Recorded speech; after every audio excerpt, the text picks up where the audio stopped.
ನಮಸ್ಕಾರ ವೀಕ್ಷಕರೇ, ಪಾಲಕರೇ, ಬಂಧು ಮಿತ್ರರೇ. ಈ ವಿಡಿಯೋ KCET ವಿದ್ಯಾರ್ಥಿಗಳಿಗೆ ಮಾತ್ರ ಅದು. ಇದು ಒಂದು ಗುಡ್ ನ್ಯೂಸ್ ಅಂತ ಹೇಳ್ಬೋದು KCET ವಿದ್ಯಾರ್ಥಿಗಳಿಗೆ. ಯಾಕಂತಂದರೆ ಇದಕ್ಕಿಂತ ಮುಂಚಿತವಾಗಿ ಒಂದು ವಿಡಿಯೋ ಮಾಡಿದ್ದೆ ನಿಮಗೆ. ಆ ವಿಡಿಯೋದೊಳಗೆ ಏನು ಹೇಳಿದೆ, CET ವಿದ್ಯಾರ್ಥಿಗಳದು ಕೌನ್ಸ್ಲಿಂಗು ಇನ್ನೂ ಆಗಸ್ಟ್ ಫಸ್ಟ್ ವೀಕ್ ಒಳಗೆ ಹೋಗುತ್ತಾ ಅಂತ ಹೇಳಿದ್ದೆ. ಬಟ್ ನಾವು ಯಾಕೆ ಹೇಳಿದ್ದೀವಿ ಅಂತಂದರೆ, ಆಲ್ರೆಡಿ ನಿಮಗೆ ಗೊತ್ತಿರೋ ವಿಚಾರ, ನೀಟ್ ವಿದ್ಯಾರ್ಥಿಗಳು 75 ವಿದ್ಯಾರ್ಥಿಗಳಿಗೆ ಕೋರ್ಟ್ ಆದೇಶ ಮಾಡಿದೆ, ಅದು ಎಕ್ಸಾಮ್ ಆಗಬೇಕು ಅಂಥೇಳಿ. ನಮ್ಮ ಕರ್ನಾಟಕದೊಳಗೆ ಕಂಬೈನ್ಡ್ ಕೌನ್ಸ್ಲಿಂಗ್ ಇರೋದ್ರಿಂದ ಡಿಲೇ ಆಗ್ತಿತ್ತು. ಬಟ್ ಇದಕ್ಕೆ ನಾವು KE ಡೈರೆಕ್ಟರ್ ಆದಂಥ ಪ್ರಸನ್ನ ಸರಿಗೆ ಒಂದು ಥ್ಯಾಂಕ್ಸ್ ಅಂತ ಹೇಳ್ತಾ ಇದ್ದೀನಿ. ಅವರು ಏನು ವಿಚಾರ ಮಾಡಿದ್ರು ಅಂತಂದರೆ, ಈ ವಿದ್ಯಾರ್ಥಿಗಳಿಗೆ ನೀಟ್ ವಿದ್ಯಾರ್ಥಿಗಳ ಸಂಬಂಧ ಇಂಜಿನಿಯರಿಂಗ್ ವಿದ್ಯಾರ್ಥಿಗಳು ಯಾಕೆ ವೇಟ್ ಮಾಡಬೇಕು, ಅಗ್ರಿ ವಿದ್ಯಾರ್ಥಿಗಳು ಯಾಕೆ ವೇಟ್ ಮಾಡಬೇಕು, ನರ್ಸಿಂಗ್ ವಿದ್ಯಾರ್ಥಿಗಳು ಯಾಕೆ ವೇಟ್ ಮಾಡಬೇಕು, ಯಾಕೆ ಅವ್ರ ಸಂಬಂಧ ಇವ್ರು ಯಾಕೆ ವೇಟ್ ಮಾಡೋಣ, ಇವ್ರದ್ದು ರನ್ ಮಾಡೋಣ ಅಂಥೇಳಿ ಅವರು ಡಿಸಿಷನ್ ತೊಗೊಂಡು ಇವತ್ತು ಮಾರ್ನಿಂಗ್ ಎದ್ದ ತಕ್ಷಣ ನಾನು ಒಂದು KE ವೆಬ್ಸೈಟ್ನಲ್ಲಿ ನೋಡಿದ್ರೆ ಆಪ್ಷನ್ ಎಂಟ್ರಿ ಲಿಂಕ್ ಕೊಟ್ಟಿದ್ದರು. ಆಪ್ಷನ್ ಎಂಟ್ರಿ ಲಿಂಕ್ ಕೊಟ್ಟಿದ್ದಾರೆ ಅಂತೇಳಿ ಹರಾಬೆರಿಯೊಳಗೆ ವಿದ್ಯಾರ್ಥಿಗಳಾಗಲಿ ಪಾಲಕರಾಗಲಿ ನೀವು ಕಾಲೇಜ್ಗಳನ್ನ ಆ್ಯಡ್ ಮಾಡೋಕ್ಕೆ ಹೋಗ್ಬೇಡ್ರಿ. ಏನು ಪ್ರೊಸೀಜರ್ ಅದ ಅಂತೇಳಿ ನಾನು ಈ ವಿಡಿಯೋದೊಳಗೆ ಹೇಳ್ತೀನಿ. ಒಂದು ಸ್ವಲ್ಪ ಗಮನ ಬಿಟ್ಟು ಕೇಳ್ರಿ. ವಿಡಿಯೋ ಒಂದು ಸ್ವಲ್ಪ ಲಾಂಗ್ ಆಗ್ಬೋದು, ಯಾಕಂದರೆ ಇದು ಒಂದು ಸ್ವಲ್ಪ ನಿಮ್ಮ ಲೈಫ್ದ ಪ್ರಶ್ನೆ ಇರೋದರಿಂದ ಒಂದು ಸ್ವಲ್ಪ ವೇಟ್ ಮಾಡಿರಿ. ಏನು ಹೇಳ್ತಾ ಇದ್ದಾರೆ, ಈ ಬೇರೆ ಬೇರೆ ಯೂಟ್ಯೂಬ್ದವ್ರು ಹೇಳಿರ್ಬೋದು, ಅಥವಾ ನಿಮ್ಮ ಕಾಲೇಜ್ದಾಗ ಪ್ರಿನ್ಸಿಪಲ್ ಹೇಳಿರ್ಬೋದು, ಬಟ್ ನಿಮ್ಗೆ ಯಾವುದೋ ನಿಮ್ಮ ಡೈರೆಕ್ಷನ್ ಕೊಡೋರು ಯಾರಾದರೂ ಹೇಳಿರ್ಬೋದು. ಬಟ್ ಅವ್ರು ಹೇಳಿದ್ದು ಕೇಳ್ರಿ. ಅವ್ರು ಹೇಳಿದ್ರೆ ನಾನು ಹೇಳೋದು ಕೇಳೋ ಅವಶ್ಯಕತೆ ಇಲ್ಲ. ಅವ್ರು ಹೇಳಿರ್ತಾರೆ ಅಂತಂದ್ರೆ ಬಿಟ್ಬಿಡಿ. ಅದ್ರ ಮೇಲೆ ನಿಮಗೆ ಒಂದು ಹೇಳೋದು ನಾನು ಏನಂತಂದರೆ, ನಿಮಗೆ ಗೈಡ್ ಯಾರು ಮಾಡ್ತಿರ್ತಾರಲ್ಲ ಅವ್ರದ್ದು ಒಂದೇ ಫಾಲೋಅಪ್ ಮಾಡ್ಕೊತ ಹೋಗ್ರಿ. ಕೆಲವು ಯೂಟ್ಯೂಬರ್ಗಳು ಅದಾರ, ಅವ್ರದ್ದೇ ಫಾಲೋಅಪ್ ಮಾಡಿರಿ. ನಂದೊಂದು ನೋಡೋದು, ಅವ್ರದ್ದೊಂದು ನೋಡೋದು, ಅವ್ರೊಂದು ಹೇಳೋದು, ಇವ್ರೊಂದು ಹೇಳೋದು ಯಾವುದೂ ಬೇಡ ವಿದ್ಯಾರ್ಥಿಗಳೇ. ಫಸ್ಟ್ ನೀವು ಯಾರ್ದು ಫಾಲೋಅಪ್ ಮಾಡ್ತಾ ಇದ್ದೀರಲ್ಲ ಅವ್ರದ್ದು ಎಂಡ್ ತನಕ ಫಾಲೋಅಪ್ ಮಾಡಿರಿ. ಯಾಕಂದ್ರೆ ಏನಾಗುತ್ತೆ, ನಿಮಗೆ ನಾವೊಂದು ಬೇರೆ ಹೇಳೋದಾಗತ್ತೆ, ಮತ್ತೊಬ್ಬ ಯೂಟ್ಯೂಬ್ ಚಾನಲ್ ಅವ್ರು ಬೇರೆ ಹೇಳೋದಾಗತ್ತೆ. ಬಟ್ ಅವರು ಕರೆಕ್ಟ್ ಹೇಳ್ತಾರೆ, ನಾವು ಕರೆಕ್ಟ್ ಹೇಳ್ತೀವಿ. ವೇಗಳು ಕರೆಕ್ಟ್ ಅವ್ರದ್ದು ಯಾರು ಐತಾರೆ. ನೀವು 2-3 ಯೂಟ್ಯೂಬ್ ಚಾನಲ್ಗಳನ್ನು ನೋಡ್ಕೋತ ಇವ್ರದ್ದು ಅವ್ರು ಸರಿಯೋದು, ಅವ್ರು ಸರಿಯೋದು, ಇದೆಲ್ಲ ಮಾಡ್ಕೊಳ್ಳೋಕ್ಕಿಂತ ಒಬ್ಬರದು ಯೂಟ್ಯೂಬರ್ದನಕ್ಕಿಂತ ಯೂಟ್ಯೂಬೇ ಮಾಡೋಕ್ಕೆ ಇದು ಇರಲಿಲ್ಲ, ಬೇರೆ ಯಾರಾದರೂ ನಿಮಗೆ ಗೈಡ್ ಮಾಡೋರಿದ್ರೆ ಅವ್ರು ನೋಡ್ಕೊಂಡು ಹೋಗ್ರಿ. ಅದು ನನ್ನ ಸಜೆಷನ್. ಈಗ ಲಿಂಕ್ ಬಿಟ್ಟಿದ್ದಾರಲ್ಲ, ಅದಕ್ಕಿಂತ ಮುಂಚಿತವಾಗಿ ಸೀಟ್ ಮ್ಯಾಟ್ರಿಕ್ಸ್ ಯಾವ್ಯಾವ ಕೋರ್ಸಿಗೆ ಬಿಟ್ಟಿದ್ದಾರೆ KE ವೆಬ್ಸೈಟ್ನಾಗ ಹೋಗ್ರಿ. KE 2025 ಸರ್ಚ್ ಮಾಡಿಕೊಡ್ರಿ. ಅಲ್ಲಿ ನಿಮ್ಗೆ ಆಪ್ಷನ್ ಸಿಗುತ್ತೆ, ಅಲ್ಲಿ ಒಂದು ಲಿಂಕ್ ಸಿಗುತ್ತೆ ಆಪ್ಷನ್ ಎಂಟ್ರಿದು. ಅದ್ರ ಕೆಳಗಡೆ ಏನದ ಸೀಟ್ ಮ್ಯಾಟ್ರಿಕ್ಸ್ ಸಿಕ್ಕಿದೆ. ಆ ಸೀಟ್ ಮ್ಯಾಟ್ರಿಕ್ಸು ತಾತ್ಕಾಲಿಕ ಅಂತ ಕೊಟ್ಟಿದ್ದಾರೆ ವಿದ್ಯಾರ್ಥಿಗಳಿಗೆ. 100ಕ್ಕೆ 95% ಇದೇ ಫೈನಲ್ ಆಗುತ್ತೆ. ಬಟ್ ಕೆಲವೊಂದಷ್ಟು ಚೇಂಜಸ್ಗಳು ಆಗ್ಬೋದು, ಮತ್ತು ಕೆಲವು ಕಾಲೇಜ್ಗಳು ಯಾಡ್ ಆಗ್ಬೋದು, ಅಥವಾ ಕೆಲವು ಕಾಲೇಜ್ಗಳು ಸೀಟ್ನಾಗ ಒಂದು ಸ್ವಲ್ಪ ವೇರಿಯೇಷನ್ ಆಗಿರುತ್ತೆ. ಅವೇನೋ ಈಗಂತೂ ತಾತ್ಕಾಲಿಕ ಅಂತ ಕೊಟ್ಟಿದ್ದಾರೆ. ಅದನ್ನು ನೋಡಿರಿ ವಿದ್ಯಾರ್ಥಿಗಳು. ತಾತ್ಕಾಲಿಕ ಇದು ಮತ್ತೆ ಇನ್ನೊಂದು ಫೈನಲ್ ಬಿಡೋ ವಿಚಾರದಾಗ ಅದರ ಬಿಡಲೇಬೇಕು ಅವ್ರು ಫೈನಲ್. ಇದು ಆದ ನಂತರ ಸೀಟ್ ಮ್ಯಾಟ್ರಿಕ್ಸಿಗೆ ನಮಗೆ ಬಿಟ್ಟಿರೋದು ಫಾರ್ಮ್ ಸೈನ್ಸ್ ಕೋರ್ಸ್ ಬಿಟ್ಟಿದ್ದಾರೆ, ಅದು ಬಿಟ್ಟರೆ ಇಂಜಿನಿಯರಿಂಗ್ ಬಿಟ್ಟಿದ್ದಾರೆ. ಇವೆರಡು ಮಾತ್ರ ಬಿಟ್ಟಿದ್ದಾರೆ. ಇನ್ನು ನಿಮಗೆ ಯಾವ ಬಿಡಬೇಕು, ನರ್ಸಿಂಗ್ ಬಿಡಬೇಕು, D ಫಾರ್ಮಾ ಬಿಡಬೇಕು, B ಫಾರ್ಮಾ ಬಿಡಬೇಕು. ಇವೆಲ್ಲ ಬಿಡೋದ್ರಿಂದ ವೇಟ್ ಮಾಡಿ ವಿದ್ಯಾರ್ಥಿಗಳಿಗೆ. ಹರಾಬರಿ ಒಳಗೆ ಆಪ್ಷನ್ ಎಂಟ್ರಿ ಮಾಡೋಕ್ಕೆ ಹೋಗಬೇಡಿ. ಯಾಕೆ ಆಪ್ಷನ್ ಎಂಟ್ರಿ ಮಾಡಬಾರ್ದು ಅಂತಂದರೆ, ಇವಾಗ ನಾನು ಒಂದು ನಮಗೆ ಬೇಕಾಗಿರೋ ನಮ್ಮ ರಿಲೇಟಿವ್ದೊಂದು ID ಹಾಕಿದೆ ಇವತ್ತು ಮಾರ್ನಿಂಗು. ಕೆಲವು ಕಾಲೇಜ್ಗಳು ಶೋ ಆಗ್ತಿಲ್ಲ, ಇಂಜಿನಿಯರಿಂಗ್ಗಳಿಗೆ ಕೆಲವು ಕಾಲೇಜ್ ಶೋ ಆಗ್ತಿಲ್ಲ. ಇದು ಏನದ ಅಂತಂದರೆ, ಇದು ಸಾಫ್ಟ್ವೇರ್ ಪ್ರಾಬ್ಲಮ್ ಇರುತ್ತೆ. ಅವ್ರು ಸಾಫ್ಟ್ವೇರ್ದು ಡೈರೆಕ್ಟ್ ಹಾಕಿದ ತಕ್ಷಣ ಎಲ್ಲನೂ ಕರೆಕ್ಟಾಗಿ ಆಗುತ್ತೆ ಅಂತ ಏನಿರಂಗಿಲ್ಲ. ಸಾಫ್ಟ್ವೇರ್ದು ಇವತ್ತು ಈವ್ನಿಂಗ್ ತನಕ ವೇಟ್ ಮಾಡಿರಿ, ನಾಳೆ ಮಾರ್ನಿಂಗ್ ವೇಟ್ ಮಾಡಿರಿ. ಮತ್ತು ನಾನಲ್ಲಿ ಆಪ್ಷನ್ ಎಂಟ್ರಿ ಮಾಡೋ ಟೈಮ್ದಾಗ ಲಿಂಕ್ ಓಪನ್ ಮಾಡಿದ್ರೆ ನಮ್ಮ ಎಲ್ಲ ಕ್ಯಾಪ್ಚಾ ಏನು ಹಾಕಬೇಕು, ಅಪ್ಲಿಕೇಶನ್ ನಂಬರ್, ವೆರಿಫಿಕೇಷನ್ ಸ್ಲಿಪ್ ಒಳಗೆ ಅಪ್ಲಿಕೇಶನ್ ನಂಬರ್ ಇರುತ್ತೆ, ಅದು ಆ್ಯಡ್ ಮಾಡ್ಕೊಂಡು ಕ್ಯಾಪ್ಚಾ ಹಾಕ್ರಿ, QR ಕೋಡ್ ಮೇಲೆ ಹಾಕ್ರಿ, ಅಪ್ಲಿಕೇಶನ್ ನಂಬರ್ ಮೇಲೆ 2 ಆಪ್ಷನ್ ಕೊಟ್ಟಿದ್ದಾನೆ. ಬಟ್ ಅದಕ್ಕೆ ವಿದ್ಯಾರ್ಥಿಗಳು ಅದು ಆದ ನಂತರ ನಿಮ್ಗೆ ಒಂದು ಅಮೌಂಟ್ ಕೇಳ್ತದೆ.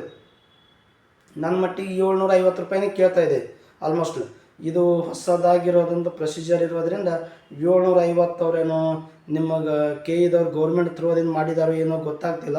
ಬಟ್ 750 ಪ್ರತಿ ಒಂದು ವಿದ್ಯಾರ್ಥಿಗಳಿಗೆ ಆಪ್ಷನ್ ಎಂಟ್ರಿ ಮಾಡಬೇಕಾದ್ರೆ ಕೇಳ್ತದೆ.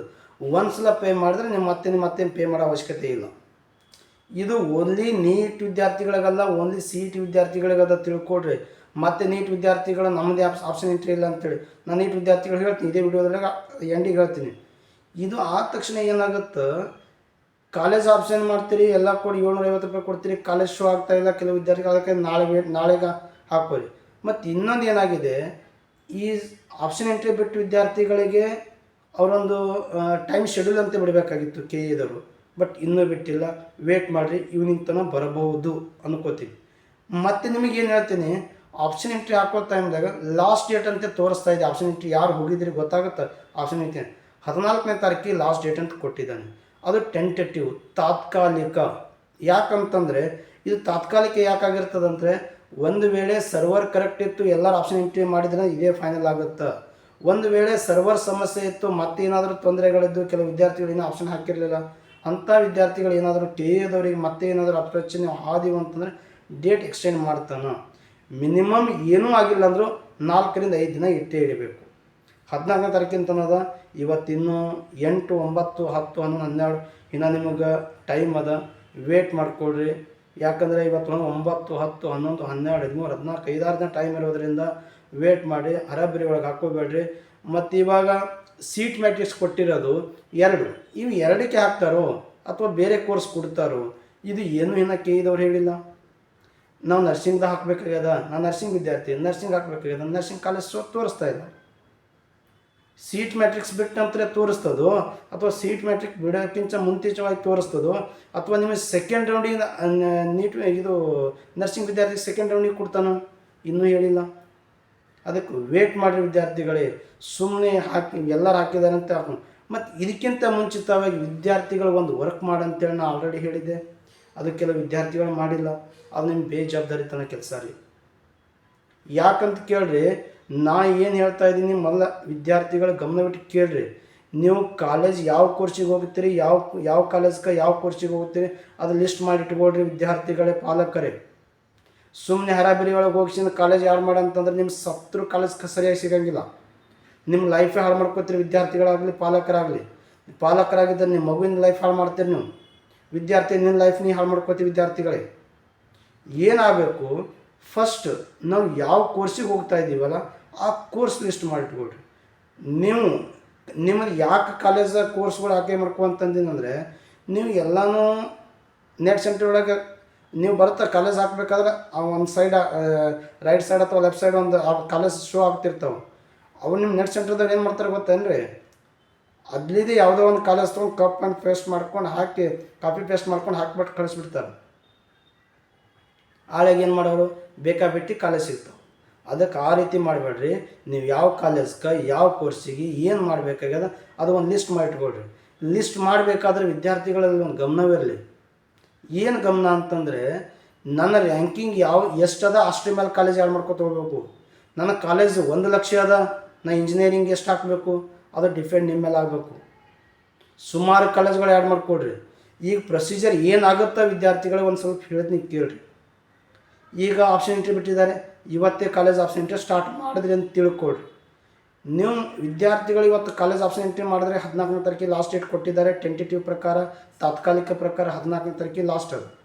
14ಕ್ಕೆ ಮುಗಿದ ನಂತರ ಏನಾಗ್ಬೋದು, 1 ಅಥವಾ 2 ದಿನ ವೇಟ್ ಮಾಡಿಸ್ತಾರೆ ನಿಮಗೆ. ಆಳಾಗಿ ಏನು ಮಾಕ್ ರಿಸಲ್ಟ್ ಅಂದರೆ ಡಮ್ಮಿ ರಿಸಲ್ಟ್ ಬಿಡ್ತಾರೆ. ನೀವು ಎಷ್ಟು ಕಾಲೇಜ್ ಹಾಕಿರ್ತೀರಿ ಇದ್ರ ಮೇಲೆ ನಮಗೆ ಡಮ್ಮಿ ರಿಸಲ್ಟ್ ಬರ್ತದೆ. ನೀವು ಈಗ ಏನು ಪ್ರೆಸೆಂಟ್ ಫ್ರೆಶರ್ ಆಗಿ ಏನು ಆಪ್ಷನ್ ಎಂಟ್ರಿ ಮಾಡ್ತೀರ, ನೀವು ಎಷ್ಟು ಬೇಕಾದ್ರೆ ಕಾಲೇಜ್ ಹಾಕ್ಕೊಳ್ರಿ, ನಿಮ್ಗೆ ಯಾರೂ ಕೇಳಲ್ಲ, ಯಾರೂ ಹೇಳಲ್ಲ. ಹೆಂಗೆ ಹಾಕೋತೀರಿ ಅಂತಂದರೆ, ನಿಮಗೆ MS ರಾಮಯ್ಯ ಕಾಲೇಜ್ ಒಳಗೆ ನೀವು CS ಮಾಡ್ಬೋದಾ? MS Ramaiah first option CS, second electrical, third civil. ಅದೇ MS ರಾಮಯ್ಯದೊಳಗೆ ಬರ್ತಾವೆ. ಕೋರ್ಸ್ ಎಟ್ಟೆ ಹಾಕ್ಕೊಂಡ್ರೆ 3rd 4th ಬರ್ತಾವೆ. ಅದೇ ಕಾಲೇಜ್ ಒಳಗೆ ನೀವು 8 ಕೋರ್ಸ್ ಅದಾವೆ, 8 ಕೋರ್ಸ್ ಆ್ಯಡ್ ಮಾಡ್ಕೊಡ್ರಿ. ಯಾಕಂದ್ರೆ ಬೇರೆ ಬೇರೆ ಕಾಲೇಜು ಬೇರೆ ಬೇರೆ ಕೋರ್ಸ್ ಹಾಕೋಬೇಕಂತೇನು ರೂಲ್ಸ್ ಇಲ್ಲ. ನಿನಗೆ ಬೇಕಾಗಿರೋ ಟಾಪ್ 10 ಕಾಲೇಜುಗಳನ್ನ ಫಸ್ಟ್ ಹಾಕ್ಕೊಂಡ್ರಿ. ಆಮೇಲೆ ನಾನು ನರ್ಸಿಂಗ್ ಮಾಡ್ತೀನಿ, ನಿಮಗೆ ಗೌರ್ಮೆಂಟ್ ನರ್ಸಿಂಗ್ ಕಾಲೇಜ್ಗಳು ಹಾಕೋತೀರಿ. ಎಷ್ಟು ಅವು ಒಂದು 29-30 ನರ್ಸಿಂಗ್ ಗೌರ್ಮೆಂಟ್ ಅದಾವೆ, ಅವು ಹಾಕೊಂಡ್ಬಿಡ್ತೀರಿ. ಅದು ಆದ ನಂತರ ನನಗೆ D ಫಾರ್ಮಾ B ಫಾರ್ಮಾ ಹಾಕೋತ ನಿಂತೀರಿ. ನೀವು ಮತ್ತೆ D ಫಾರ್ಮಾ B ಫಾರ್ಮಾದ ಮತ್ತೆ ಇಂಜಿನಿಯರಿಂಗ್ ಹಾಕೋಬೋದು. ಬಟ್ ನಿಮ್ಗೆ ಇಷ್ಟೇ ಹಾಕೋಬೇಕು, ಇದೇ ಕೋರ್ಸಿಗೆ ಇಷ್ಟೇ ಹಾಕೋಬೇಕು, ಇದೇ ಕಾಲೇಜ್ ಒಳಗೆ ಇಷ್ಟೇ ಹಾಕೋಬೇಕಂತ ರೂಲ್ಸ್ ಇಲ್ಲ ವಿದ್ಯಾರ್ಥಿಗಳೇ. ಫ್ರೆಶರ್ ಆಗಿ ನೀವೇನಾದರೂ ಆಪ್ಷನ್ ಎಂಟ್ರಿ ಮಾಡ್ತಿದ್ರೆ ವಿದ್ಯಾರ್ಥಿಗಳಿಗೆ ಇದು ಆದ ನಂತರ ಏನಾಗುತ್ತೆ, ಮಾರ್ಕ್ ರಿಸಲ್ಟ್ ಬರ್ತದೆ, ಡಮ್ಮಿ ರಿಸಲ್ಟ್ ಬರ್ತದೆ. ಡಮ್ಮಿ ರಿಸಲ್ಟ್ ಒಳಗೆ ಮತ್ತೆ ನಿಮ್ಗೆ ಆಪ್ಷನ್ ಅದ, ಡಮ್ಮಿ ರಿಸಲ್ಟ್ ಒಳಗೆ ಕಟ್ ಆಫ್ ಬಿಡ್ತಾರೆ. ಆ ಕಟ್ ಆಫ್ ನೋಡಿಕೊಂಡು ನಿಮ್ಮ ಕಾಸ್ಟಿಗೆ ನೀವು ರಿಸರ್ವೇಷನ್ನು ನಿಮ್ಮದು ರ್ಯಾಂಕಿಗೆ ಎಷ್ಟು ಬಂದಿದೆ ಅಂತ ಕಟ್ ಆಫ್ ನೋಡ್ಕೊಡ್ರಿ. ಅಲ್ಲಿ ಆಪ್ಷನ್ ಏನದ, ಯಾಡ್ ಮಾಡೋಕ್ಕೆ ಪರ್ಮಿಷನ್ ಅದ, ಡೆಲೀಟ್ ಮಾಡೋಕ್ಕೆ ಪರ್ಮಿಷನ್ ಅದ, ರೀಅರೇಂಜ್ ಮಾಡ್ಕೊಳಕ್ಕೆ ಮ್ಯಾಲಿನ ತೆಳಗಿನ ಮೇಲೆ ಮಾಡೋಕ್ಕೆ ಪರ್ಮಿಷನ್ ಅದ.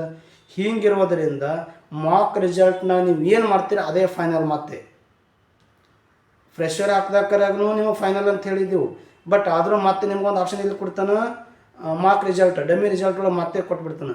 ಡಮ್ಮಿ ರಿಸಲ್ಟ್ ಒಳಗೆ ಏನು ಫೈನಲ್ ಹಾಕ್ತಿರಲ್ಲ ಅದೇ ನೀವು ಫೈನಲ್. ಇದು ಆದ ನಂತರ ಏನಾಗುತ್ತೆ, ಡಮ್ಮಿ ರಿಸಲ್ಟ್ ಬಂದ ಬಳಿಕ ಮತ್ತೆ ಒಂದು 3-4 ದಿನ ಆದ ನಂತರ ನಿಮಗೆ ಫಸ್ಟ್ ರೌಂಡ್ ರಿಸಲ್ಟ್ ಬರುತ್ತೆ, ಫೈನಲ್ ಫಸ್ಟ್ ರೌಂಡ್ ರಿಸಲ್ಟ್ ಬರುತ್ತೆ. ಈ ಫೈನಲ್ ಫಸ್ಟ್ ರೌಂಡ್ ರಿಸಲ್ಟ್ ಏನು ಬರ್ತದಲ್ಲ, ಇದು ಬಂದ ನಂತರ ವಿದ್ಯಾರ್ಥಿಗಳಿಗೆ ಮತ್ತೆ ಆಪ್ಷನ್ ಕೊಡ್ತಾನೆ, ಚಾಯ್ಸ್ 1, ಚಾಯ್ಸ್ 2, ಚಾಯ್ಸ್ 3, ಚಾಯ್ಸ್ 4. ನಾನು ಸಿಂಪಲ್ಲಾಗಿ ಹೇಳ್ತಾ ಇದ್ದೀನಿ ವಿದ್ಯಾರ್ಥಿಗಳಿಗೆ, ಚಾಯ್ಸ್ ಬಗ್ಗೆ ಮಾಹಿತಿ ಕೊಡ್ತೀನಿ. ಮತ್ತೆ ಬೇಕಾದ್ರೆ ಮತ್ತೆ ಒಂದು ವಿಡಿಯೋದಾಗ ಚಾಯ್ಸ್ ಬಗ್ಗೆನೇ ಮಾಹಿತಿ ಕೊಡ್ತೀನಿ.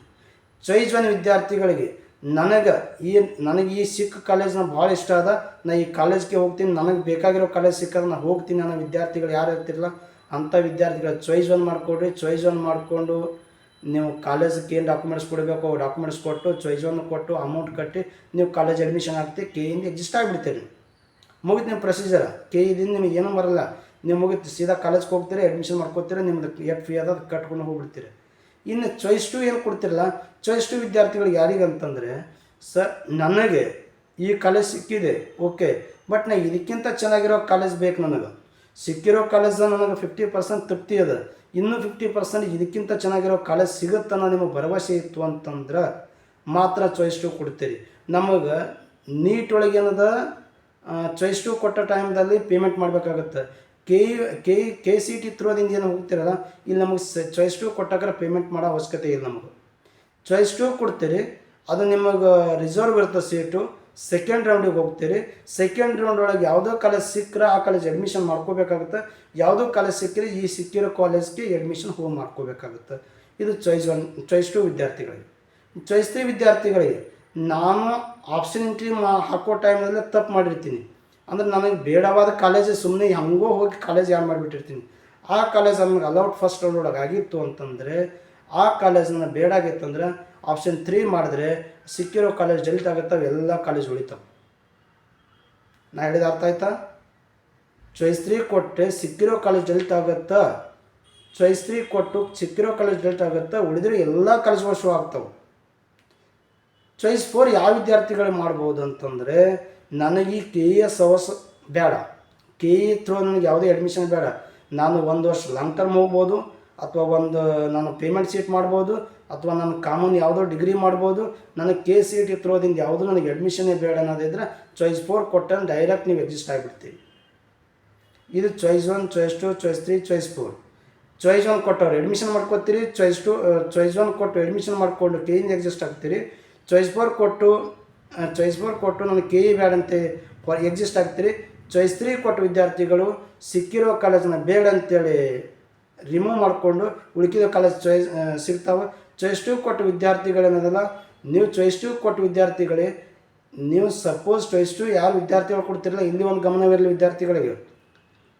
ಚಾಯ್ಸ್ 2 ಕೊಟ್ಟು ವಿದ್ಯಾರ್ಥಿಗಳು ನೀವು ಸುಮಾರು 100 ಕಾಲೇಜ್ಗಳು ಆ್ಯಡ್ ಮಾಡಿದ್ರಿ ಅಂತಂದ್ರೆ, ನಿಮಗೆ 50ನೇ ಕಾಲೇಜ್ ಸಿಕ್ಕಿತ್ತಂತಂದರೆ ನಿಮಗೆ ಚಾಯ್ಸ್ 2 ಕೊಟ್ಟು ನೆಕ್ಸ್ಟ್ ರೌಂಡಿಗೆ ಹೋಗ್ತಿದ್ದರೆ ನಿಮ್ಮ 49 ಕಾಲೇಜ್ಗಳು ಮಾತ್ರ ಶೋ ಆಗ್ತಾವೆ, ಉಳಿದಿದ್ದು ಯಾವ ಕಾಲೇಜ್ ಶೋ ಆಗಲ್ಲ. 50ನೇ ಕಾಲೇಜ್ ನಿಮ್ಗೆ ಲಾಕ್ ಆಗಿರ್ತವೆ. ವಿಚಾರ ಮಾಡಿ ಚಾಯ್ಸ್ಗಳು ಮಾಡ್ಕೋಬೇಕು. ಅದ್ರ ಬಗ್ಗೆ ನಾನು ನಿಮಗೆ ಮತ್ತೆ ಬೇಕಾದರೆ ನಾನು ಒಂದು ಚಾಯ್ಸ್ ಬಗ್ಗೆನೇ ವಿಡಿಯೋ ಮಾಡ್ತೀನಿ. ಇದು ನಿಮ್ಮ ಪ್ರೊಸೀಜರ್. ಇದು ನಿಮಗೆ ಮುಗಿಬೇಕಂತಂದ್ರೆ ಈ ಮಂತ್ ಎಂಡ್ ಆಗ್ಬೋದು. ಫಸ್ಟ್ ರೌಂಡ್ ರಿಸಲ್ಟ್ ಬರಬೇಕಂದ್ರೆ ಈ ಮಂತ್ ಎಂಡ್ ಆಗ್ಬೋದು. ಇನ್ನು ಇದರಾಗ ಏನಾಗುತ್ತೆ, ಯಾರ್ಯಾರು ಹಾಕ್ಬೋದು ಅಂತ ವಿಚಾರ ಮಾಡಿದ್ರೆ, ಯಾರು ಹಾಕ್ಬೋದು ಅಂತಂದರೆ, ನೀವು ಈ ಸದ್ಯ ನೀಟ್ದವ್ರು ಏನಿದ್ದೀರಲ್ಲ, ನಾನು ಮೆಡಿಕಲ್ಲೇ ಹೋಗ್ತೀನಿ ಅಂತಂದರೆ, ಮೆಡಿಕಲ್ ಹೋಗೋ ವಿದ್ಯಾರ್ಥಿಗಳು ಬೌಂಡ್ರಿಗೆ ಏನಿರ್ತಿರಲ್ಲ, ಆಸು ಒಳಗೆ ಏನಿರ್ತಿರಲ್ಲ, ನನಗೆ ಸಿಗುತ್ತೋ ಸಿಗಲ್ಲ ಅನ್ನೋ ವಿದ್ಯಾರ್ಥಿಗಳು, ನೀವು LT ಮಾಡ್ತೀರಿ, LTಗೆ ಹೋಗ್ರಿ ಡೈರೆಕ್ಟಾಗಿ. ಈಗಾಗಲೇ ನಾವೊಂದು ವೇಳೆ ನನಗೆ ಮೆಡಿಕಲ್ ಸೀಟ್ ಸಿಗಲಿಲ್ಲ ಅಂದರೆ ಇಂಜಿನಿಯರಿಂಗ್ ಮಾಡ್ಬೋದು, ವೆಟರ್ನರಿ ಮಾಡ್ಬೋದು, ಅಗ್ರಿ ಮಾಡ್ಬೋದು, B pharma, D pharma, nursing, ಇವು ಯಾವ್ದಾದ್ರು ಒಂದು ಮಾಡ್ತೀನಿ ಅನ್ನೋ ವಿಚಾರ ಇದ್ದರೆ ಮಾತ್ರ ನೀವು ಕಾಲೇಜ್ ಇಲ್ಲಿ ಯಾರು ಮಾಡಬೇಕು. ಸುಮ್ಮನೆ ಮಾಡೋಕ್ಕೆ ಹೋಗ್ಬೇಡ್ರಿ. ಯಾಕಂದರೆ ನನಗೆ ಕಾಲೇಜ್ ಸಿಗಲಿನ ಇಲ್ಲೇ ಇರ್ತದೆ. ಸಪೋಸ್ ಇಲ್ಲಿ ಏನಾದರೂ ನಿಮಗೆ ಕಾಲೇಜ್ ಸಿಕ್ತು, ಎಕ್ಸಾಂಪಲ್ ಬೆಳಗಾವಿಗೆ ಹೋಗ್ಟೆ ಕಾಲೇಜ್ ಸಿಕ್ತು ನಿಮಗೆ, ಒಂದು ವಿದ್ಯಾರ್ಥಿಗೆ ಬೆಳಗಾವಿಗೆ ಹೋಗ್ಟೆ ಇತ್ತು, ಆ ವಿದ್ಯಾರ್ಥಿಗೆ ಮೆಡಿಕಲ್ಗೂ ಆಸೆ ಅದ. ಮೆಡಿಕಲ್ಗೆ ಹೋಗ್ಬೇಕನ್ನೋ ವಿದ್ಯಾರ್ಥಿ ಏನಾದರೂ ಮೆಡಿಕಲ್ ಫಸ್ಟ್ ರೌಂಡ್ MCC ಆದ ನಂತರ ಕರ್ನಾಟಕ ಒಳಗೆ ಆಗಸ್ಟ್ ಫಸ್ಟ್ ವೀಕ್ ಒಳಗೆ ಬರೋ ವಿಚಾರದಾಗ ಚಾನ್ಸಸ್ ಆಪ್ಷನ್ ಎಂಟ್ರಿ ಅಲ್ಲಿ ನೀವೇನಾದರೂ ಹಾಕಿದ್ರೆ ನಿಮಗೆ ಇಲ್ಲಿ ಚಾಯ್ಸ್ 2 ಕೊಟ್ಟು ನೀವು ನೆಕ್ಸ್ಟ್ ಸೆಕೆಂಡ್ ರೌಂಡಿಗೆ ಹೋಗ್ತೀರಿ. ಅಷ್ಟರೊಳಗೆ ನೀಟದು ಫಸ್ಟ್ ರೌಂಡಿಂದು ಆಪ್ಷನ್ ಎಂಟ್ರಿ ಚಾಲೂ ಆಗಿರ್ತದೆ. ನಿಮಗೆ ಮೆಡಿಕಲ್ದಾಗ ಸೀಟ್ ಸಿಕ್ತು ಅಂತಂದರೆ ಆಟೋಮೆಟಿಕ್ಕಾಗಿ ಈ ಕಾಲೇಜ್ ಡೆಲಿಟ್ ಆಗೋಗ್ಬಿಡ್ತದೆ. ಆಟೋಮೆಟಿಕ್ ಡೆಲಿಟ್ ಆಗುತ್ತೆ, ತಲೆ ಕೆಡಿಸೋಬೇಡಿ. ಮೆಡಿಕಲ್ದಾಗ ಬೇಕಾಗಿತ್ತು ಇಲ್ಲಿ ಡೆಲಿಟ್ ಆಗುತ್ತೆ, ಇದು ಬೇಕಾಗಿತ್ತು ಅಂದರೆ ನಿಮಗೆ ನೀವು ಯಾವ ರೀತಿ ಆಪ್ಷನ್ ಎಂಟ್ರಿ ಹಾಕೋತೀರಿ ನಿಮ್ಗೆ ಏನಾಗೋದು ಅದು ಮೆಡಿಕಲ್ದವ್ರಿಗೆ. ಬಟ್ ನಾನು ಬೌಂಡ್ರಿ ಇರೋ ವಿದ್ಯಾರ್ಥಿಗಳಿಗೆ ಒಂದು ಹೇಳ್ತೀನಿ, 1 ವರ್ಷ ಲಾಂಗ್ ಟರ್ಮ್ ಹೋಗ್ತಿದ್ರೆ ಈಗ ಡಿಸೈಡ್ ಮಾಡ್ಕೊಂಡು ಹೋಗ್ರಿ. ಸಿಲೆಬಸ್ ಆಲ್ರೆಡಿ ಚಾಲೂ ಆಗಿದೆ, ಎಲ್ಲ ಕಡೆ ಸಿಲೆಬಸ್ ಚಾಲೂ ಆಗಿದೆ. ಆಮೇಲೆ ಕಾಲೇಜ್ ಸಿಗಲಿಲ್ಲ ನೀವು ಹೋಗಿ ಅಡ್ಮಿಷನ್ ಮಾಡೋದು ಯೂಸ್ ಇಲ್ಲ. ಮತ್ತು ಇನ್ನೊಂದು ಬೌಂಡ್ರಿ ಒಳಗಿರ್ತೀವಿ ನಾವು LT ಹೋಗೋಂಗಿಲ್ಲ. ಸಿಕ್ಕರೆ ನಾವು ಇಂಜಿನಿಯರಿಂಗ್ ಮಾಡೋ ವಿದ್ಯಾರ್ಥಿಗಳು ಅಥವಾ ನರ್ಸಿಂಗ್ ಮಾಡೋದು B ಫಾರ್ಮ D ಫಾರ್ಮ ಇವು ಯಾವುದೇ ಕೋರ್ಸಿಗೆ ಮಾಡ್ತೀನಿ ಅಂತಂದರೆ KEದ ಅಪ್ಲಿಕೇಶನ್ ಆಪ್ಷನ್ ಎಂಟ್ರಿ ಮಾಡಿಕೊಡ್ರಿ. ನಾ ಹೇಳಿದ್ದು ವಿದ್ಯಾರ್ಥಿಗೆ ಅರ್ಥ ಆಗ್ಯದ ಅಂತ ಅನ್ಕೋತೀನಿ. ಯಾಕಂದರೆ ವಿಡಿಯೋ ಭಾಳ ಲಾಂಗ್ ಆಗಿದೆ. ಇದು ಒಂದು ಸ್ವಲ್ಪ ಗಮನ ಬಿಟ್ಟು ಪಾಲಕರಾಗಲಿ ವಿದ್ಯಾರ್ಥಿಗಳಲ್ಲಿ ಯಾವುದೇ ಟೀಚರ್ಸ್ಗಳಾಗಲಿ ಕೇಳ್ತಿದ್ರೆ ನಿಮ್ಮ PU ಕಾಲೇಜ್ ಆಗಲಿ ನಿಮ್ಗೆ ಯಾರಿಗೋ ಗೊತ್ತಿಲ್ಲ ಅಂತಂದ್ರೆ ದಯವಿಟ್ಟು ವಿಡಿಯೋ ಶೇರ್ ಮಾಡಿರಿ. ಇದು ಫ್ರೀ ಆಫ್ ಕಾಸ್ಟ್ ಅದೊಳಗೆ. ನಾ ಯಾರನ್ನ ₹1 ದುಡ್ಡು ತೊಗೊಳ್ಳಲ್ಲ. ನೀವು ರಾತ್ರಿ ಬಾರದಾಗ ಫೋನ್ ಮಾಡಿದ್ರೂ ಕೂಡ ನಾನು ರಿಸೀವ್ ಮಾಡ್ತೀನಿ. ನನಗೆ ಎಷ್ಟು ಸಾಧ್ಯ ಆದ ನನಗೆ ಎಷ್ಟು ತಿಳಿದಿರ್ತದೆ ಅಷ್ಟು ನಿಮಗೆ ನಾನು ಮಾಹಿತಿ ಕೊಡ್ತೀನಿ. ನಾ ಹೇಳಿದ ಅರ್ಥ ಆಗುತ್ತಾ? ಇಲ್ಲ ಅಂತಂದರೆ ನಾನು ಒಂದು ವಾಟ್ಸಪ್ ಗ್ರೂಪ್ ಇದೆ, ಅದರ ಲಿಂಕ್ ಕೊಟ್ಟಿರ್ತೀನಿ ನಿಮ್ಗೆ ಕಮೆಂಟ್ ಬಾಕ್ಸ್ ಒಳಗೆ. ಆ ಲಿಂಕ್ ನೀವು ಜಾಯಿನ್ ಆಗ್ಬೋದು. ಯಾಕಂದರೆ ಇದು ನಾನು ವಿಡಿಯೋ ನಿಮಗೋಸ್ಕರ ಮಾಡ್ತಾ ಇರೋದು ವಿದ್ಯಾರ್ಥಿಗಳಿಗೆ. ಯಾಕಂದ್ರೆ ನಾನು ಸುಮಾರು ಒಂದು 5-6 ವರ್ಷದಿಂದ ನಾನು ಈ CET ಕೌನ್ಸಿಲಿಂಗ್ ಒಳಗೆ ನನಗೆ ಮಾಹಿತಿ ಇರೋದರಿಂದ ನಾನು ಮೊದಲೆಲ್ಲ ಏನು ಮಾಡ್ತಾಯಿದ್ದೆ, ಡೈರೆಕ್ಟಾಗಿ ವಾಯ್ಸ್ ಮೆಸೇಜ್ ಹಾಕ್ತಾಯಿದ್ದೆ ನಾನು ಗ್ರೂಪಿಗೆ ಅಷ್ಟೇ. ಬಟ್ ಇವಾಗ ಒಂದು ವಿಡಿಯೋ ಮಾಡ್ತಾಯಿದ್ದೀನಿ ವಿದ್ಯಾರ್ಥಿಗಳೇ. ಬಟ್ ಅದು ಎಲ್ಲಿ ನಾನು ನಿಮಗೆ ಶೇರ್ ಮಾಡಿರಿ, ನಾನು ಸಬ್ಸ್ಕ್ರೈಬ್ ಮಾಡಿರಿ, ನನ್ನ ಚಾನಲ್ ಬೆಳೆಸ್ರಿ ಅಂತ ಹೇಳ್ತಾ ಇಲ್ಲ. ಇದನ್ನು ನಾನು ಬೆಳೆಸೋಣಕ್ಕಿಂತ ಏನದ ಮತ್ತೊಂದು ವಿದ್ಯಾರ್ಥಿಗಳಿಗೆ ಹೆಲ್ಪ್ ಆಗಲಿ ಅಷ್ಟೇ ನನ್ನ ಉದ್ದೇಶ. ನಂದೇನು ಉದ್ದೇಶ, ಮತ್ತೊಂದು ವಿದ್ಯಾರ್ಥಿಗೆ ಹೆಲ್ಪ್ ಆಗಲಿ. ಎಲ್ಲ ನಮ್ಮಲ್ಲಿ ಏನದ ನಮ್ಮದು ಸರ್ಕಲ್ದಲ್ಲಿ ಯಾವುದೋ ಗೌರ್ಮೆಂಟ್ PU ಕಾಲೇಜು ಯಾವುದೋ ಒಂದು ಎಲ್ಲೇ ಇರ್ತದೆ, ಹಳ್ಳಿ ಒಳಗಿರ್ತವೆ, ಮಕ್ಕಳಿಗೆ ಗೊತ್ತಿರಲ್ಲ. ಬಟ್ ಅಟ್ಲೀಸ್ಟ್ ಈ ವಿಡಿಯೋ ನೋಡಾದ್ರೆ ವಿದ್ಯಾರ್ಥಿಗಳಿಗೆ ತಲುಪಲಿ. ಮತ್ತು ನಿಮಗೆ ಏನೇ ಆದರೂ ಅಪ್ಡೇಟ್ ಇದ್ದರೂ ಕೂಡ ನಾನು ನಿಮಗೆ ಕೊಡ್ತೀನಿ ವಿದ್ಯಾರ್ಥಿಗಳೇ. ಅಲ್ಲಿವರೆಗೂ ನಾನು ನಿಮಗೆ ಥ್ಯಾಂಕ್ಸ್ ಅಂತ ಹೇಳ್ತೀನಿ. ಆಪ್ಷನ್ ಎಂಟ್ರಿ ಇವತ್ತು ಮಾಡೋಕ್ಕೆ ಹೋಗಬೇಡಿ, ಇವತ್ತು ಈವ್ನಿಂಗ್ ನಾಳೆ ಮಾಡಿರಿ ಬೇಕಾದ್ರೆ, ಇವತ್ತು ಮಾಡೋಕ್ಕೆ ಹೋಗಬೇಡ್ರಿ. ಮತ್ತೇನಾದರೂ ಡೌಟ್ಸ್ ಹೇಳಿದ್ರೆ ಕಮೆಂಟ್ ಬಾಕ್ಸ್ ಒಳಗೆ ಹಾಕಿರಿ, ನಾನು ಅದ್ರ ಬಗ್ಗೆ ಮತ್ತೆ ವಿಡಿಯೋ ಮಾಡ್ತೀನಿ. KE ಕಡೆ ಏನೇ ಅಪ್ಡೇಟ್ ಬಂದರೂ ಕೂಡ ನಾನು ನಿಮಗೆ ತಿಳಿಸ್ತೀನಿ ವಿದ್ಯಾರ್ಥಿಗಳು. Okay, take care, bye bye, thank you.